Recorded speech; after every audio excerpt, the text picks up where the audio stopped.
Not that song. Mike's Daily Podcast. Episode 1550. Wow, this is like some kind of a big day. It's like a big celebration. What's going on with my voice? Wow. 1550. That's awesome. Woohoo! Well, Mike's Daily Podcast. What am I going to say here? Oh, this is Podcaster Valley Mont, where we are at the last place on earth. Mike's Daily Podcast. And Cafe Anyway. Today we hear from Chely Shoehart, Floyd the Floorman, and John Deere the engineer. And I had a wonderful lunch with someone who's a listener of the show, who we talked about things. And there was all kinds of food put in front of us that was delicious. And this is more of not really a song. It's just me saying Mike's Daily Podcast. How things are. Speaking of how things are, what's going on in the world? National business is growing. Investors are focused on the Mike's Daily Podcast? Daily That's amazing. Podcast. What else can you tell me? Yeah! Have come and gone. You know, they become popular, they're interesting, and then they kind of get polluted, and then people abandon them. And that's really been the history of things like the well in California and AOL later on and so on. So it's not inevitable that Facebook take over the world. Microsoft's cloud computing business is growing. It lost money in its recent quarter, though excluding an expense related to the new tax law, its earnings were... Look who walked in. Hello, my God, this is Chely Shoehart, gift shop supervisor. What was all that? Important news that you needed to know. That people, they like something for a while and then they just forget about it. I have a friend who likes me for like 2 days. And she'll call me and she'll be like, let's walk dogs. And she'll call and then I don't hear from her. She gets tired of me. I become a thing that's annoying, that's rote. And then she gets rid of me. And that's not good. I'd like to please welcome to the chamber right now some people that are going through hard times, but they made the best of themselves. Put your hands together for Floyd the Floorman, John Deere the engineer. Thanks, Mike! Yeah, thank you very much, Mike. This is Floyd the Floorman! And this is John Deere the engineer. And here's today's podcast picture. Did you guys go through a lot of hardship, but you made yourself better because America has spine? Yeah, sure, okay, whatever. Yeah. How did anyone sit through that entire speech? Oh my God. And let's throw some other people at you that'll make you cry. What the hell? It was like an episode of Biggest Loser. Oh, I'm so fat and I can't do anything. I can't get out of my chair. And all I want to do is make something out of myself. I'm just going to eat this Subway sandwich and everything's going to be better. Oh my God, I got to start with myself. I'm going to move these big pieces of rope up and down, up and down, up and down. And I'm going to work on my body and make something better of myself because I want to be there when my grandkids are born. Oh my God. He's the reality TV president. What can you say? He pulls from reality TV and he shows you the stuff that makes you cry. All right. That's fine. That's what the world is. I'm not going to say it is what it is because I hate that expression. There's a song I did about it and you can find it somewhere on MIKEs-DAILY-PODCAST.com, but I'm not going to tell you where. But there is a song I wrote back in 2010 called I hate the expression, it is what it is. But this podcast picture, when did I take this? It doesn't tell me. It says, it's from my iPhone. Oh my God, 2013. Okay. So almost 5 years ago, I took this picture. Point Pinole is where it is. Where is this? It's in Richmond. Point Pinole Regional Shoreline. And it's actually looking out over the bay, the San Pablo Bay towards... I'm actually looking right at I love Gmail sometimes and Google. I'm looking towards Marin Island State Marine Park and basically San Rafael. And a place that I would love to go someday is the China Camp State Park. I have not been there yet, but it's a state park, and that means you have to have your dog on leash and basically leave him in the car, because state parks are very strict. And also the San Francisco Bay National Estuarine Research. What is this? Estuarine Research Reserve. That's over in San Rafael. But I'm looking out over the bay from it, from the Point Pinole Regional Shoreline, which is just north of the Richmond Country Club. Yes, Richmond has a country club. You wouldn't think Richmond has a country club, but it does. There's some beautiful parts to Richmond, even though it got gutted by the oil industry, and there's these big, ugly, rusted... hey, I'm sounding like that apocalypse speech that Trump gave when he got inaugurated, but his speech on Tuesday was a little more about, hey, America making ourselves great again. But I'm not going to talk about that speech, because you know what? As with most State of the Union speeches, we're going to forget about it by next week. You've probably already forgotten about it. But I have not forgotten that Greta Hausman is beautiful, and she's wearing red today. Thank you, C-SPAN. On the Washington Journal. But no, Richmond, I went to... Well, this was a picture from 5 years ago, but a year and 2 months ago, I went there with the wonderful dog, Basil the Boxer. And we walked, and I had a horrible day that day. And it put me off of Richmond permanently.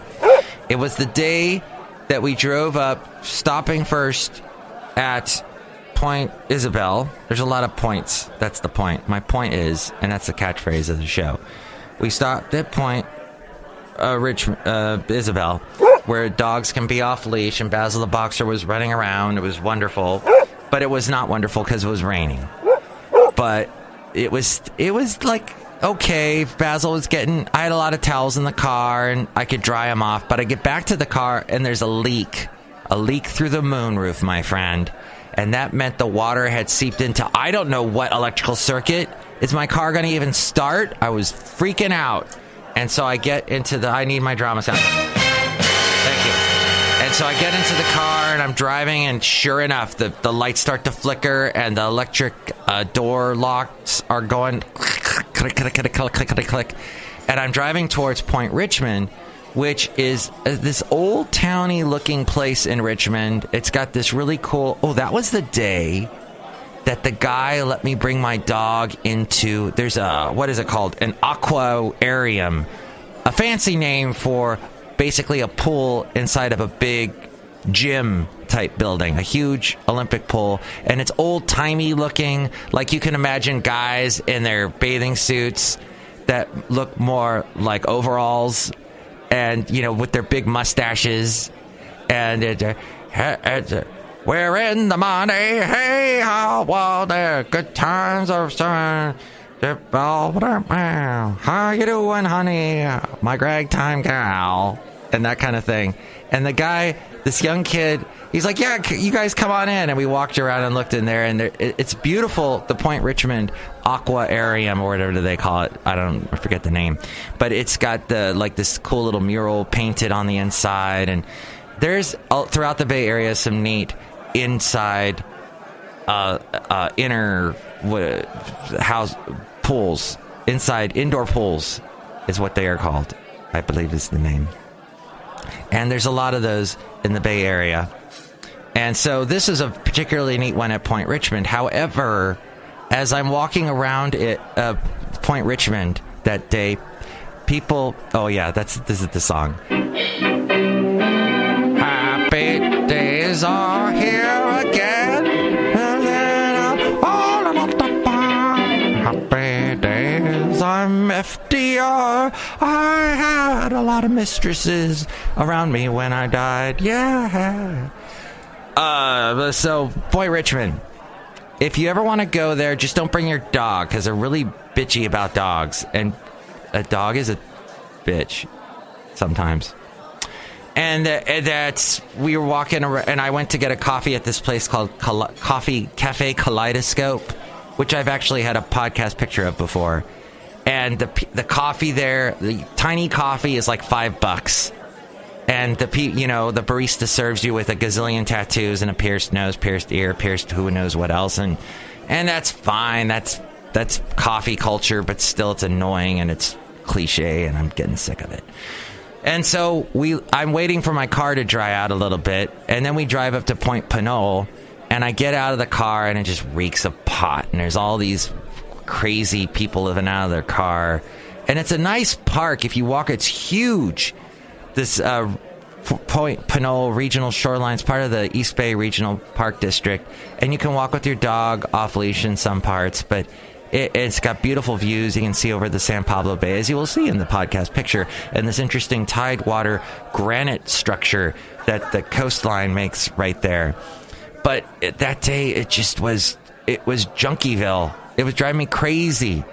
Not that pot is necessary, but the people smoking the pot that day they were all coming at me and stinking, and it was my day off, and I never have day offs, as you know, so it was just annoying. So I have avoided Richmond in the year and 2 months since then, even though there are some beautiful parts of Richmond. My whole point being, I got to have a delicious, really fattening lunch with one of my podcast listeners that I have, and I only have one of them. And we were eating. I had this steak and eggs, which I have not had in a long time, and that's basically all I ate yesterday. That I had not the healthiest food for eating, which food is for eating, but I did not eat a lot of healthy things yesterday. I had a couple of apples. That was healthy. But then I had coffee, which I hear now causes cancer. What the hell? I know Yahoo. It's what the hell? Okay, we got to jump into some news here, but apparently, oh no. Okay, my story disappeared, and that's annoying. That California wanted to ban coffee or put a warning label on coffee. Did you see the blue moon? The red blue moon yesterday? It was lovely, and a lot of us here at the station early in the morning had enough chance to go out. Well, I can't find that story now, but I saw something about acrylamide. So coffee apparently has acrylamide in it, a chemical compound, which there have been concerns about carcinogenicity in it. Because you can find it in some cooked starchy food, this acrylamide. Acrylamide, Buddy Holly Spaceball, Billy Joel song, we didn't start the fire. No, that was Children of the Millamide. Okay, I'm thinking of something else. Now, acrylamide was classified as an extremely hazardous substance in the United States. It is subject to strict reporting requirements by facilities which produce, store, or use it in significant quantities. As of 2016, it is still not clear whether acrylamide consumption affects people's risk of developing cancer, but they're thinking of putting warning labels about it on coffee in California. But I'm just remembering from what I read briefly. A 23-year-old went from waitressing to earning millions as YouTube's slime queen. She's named Karina Garcia. In less than 3 years, she has turned her one-time hobby, posting DIY slime videos, to YouTube into a full-time career and gone from waitressing to making millions. And this is where I hate YouTube, but apparently YouTube creates these stars. The slime, which is what Garcia whips up, is no longer something you can dig out of a clogged drain. It's a puffy, viscous, often pastel-colored craft that you can make at home using Elmer's glue, water, 20 mule, team borax, and the instructions of one of the internet's growing cadre of YouTube slime stars. Garcia's YouTube page has more than 200 videos demonstrating everything how to make a $1,000 slime smoothie to edible okay. And she grew up as one of 6 children and described herself as an arts and crafts kid. who loved everything beauty related, and she is the flavor of the moment, apparently, on YouTube.